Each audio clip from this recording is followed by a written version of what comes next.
আজকে আমাদের অনেক নেতৃবৃন্দ আমাদের সাথে এখন তুমি কোথায় আছো, কেমন আছো, পত্র দিও।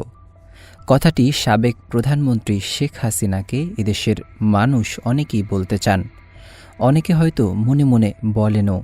আর তাই তো শেখ হাসিনা পত্র না দিলেও মাঝে মাঝেই কল দেন তার নেতাকর্মীকে।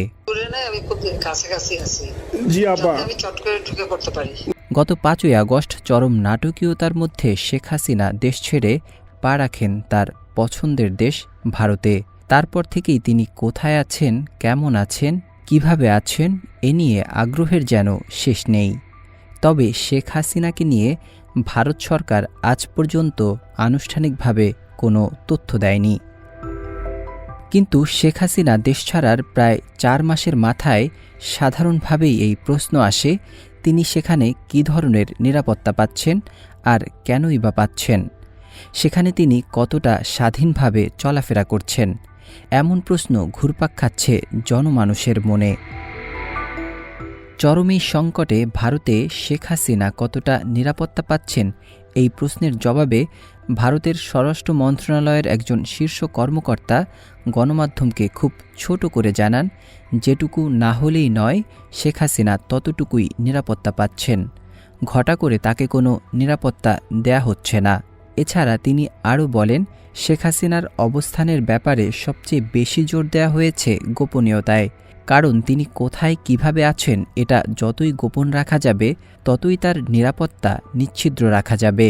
ওই কর্মকর্তা আরও জানান, শেখ হাসিনার পাবলিকলি চলাফেরার ব্যাপারে সতর্কতা অবলম্বন করা হচ্ছে।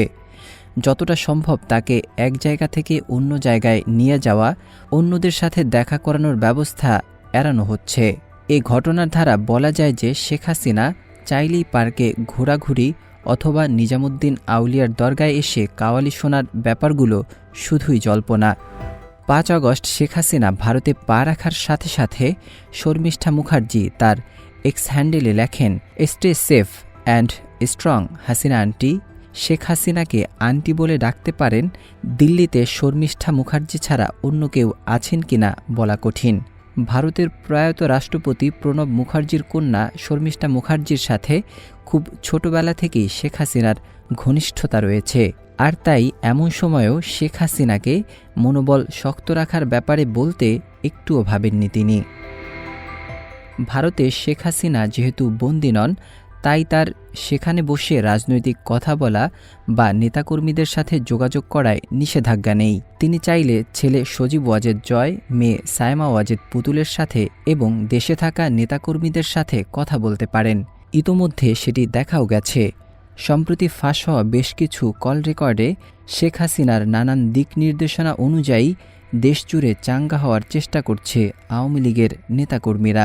হামলা করে ওই ট্রাম্পের ছবির উপরে তো হামলা আসবে, ওই ছবি আবার খুলে রাখবা, তখন আমি ট্রাম্পের কাছে পাঠাই দেব।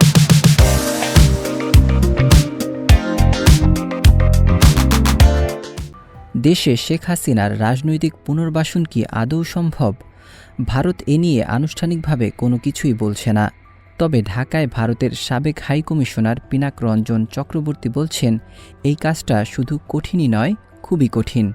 আর শেখ হাসিনার এমন বয়সও নেই যে তিনি আবার দেশে ফিরে আওয়ামী লীগের হাল ধরবেন।